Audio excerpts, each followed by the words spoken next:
Ваша. А находимся мы вот. Настолько это все красиво, настолько это все великолепно. Посмотрите, какие места. Вот. Это наша родина, это Чечня. Вот. Это кладка, эти башни. Все это та самая историческая родина, которая называлась Дзурдзукетией, Кистетией. Дальше туда, за горами, находится Грузия. В этой части туда.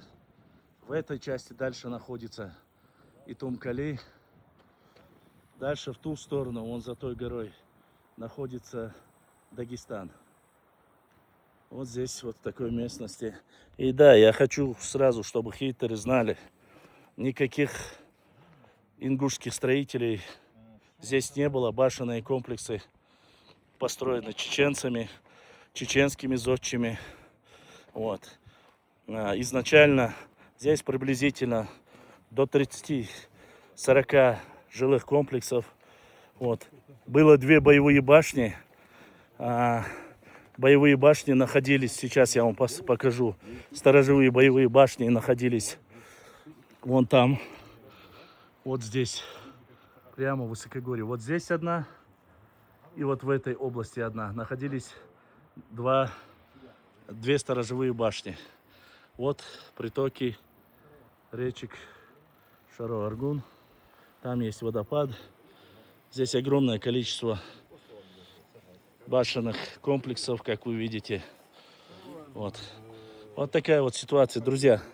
Изучайте историю, любите нашу родину.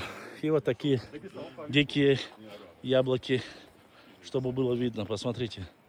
Вот такие вот яблоки здесь растут. Шикарвай өзришка, доксалам маршалду.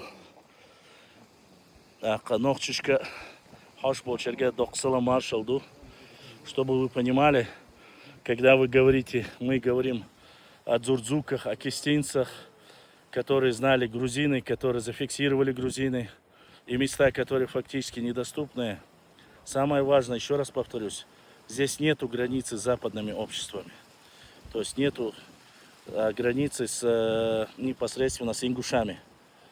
Только Грузия и только Дагестан, чтобы не было, не говорили, что там зодчие там переняли и так далее и тому подобное. Поэтому обязательно учите историю, изучайте, посмотрите на него еще раз. Посмотрите. Прямо на окраине. А этот целый город. Вот такие великолепные строители были у чеченцев. Такая великолепная история была у нас. А мы продолжаем, будем выезжать, постараемся доехать до Хуландоя.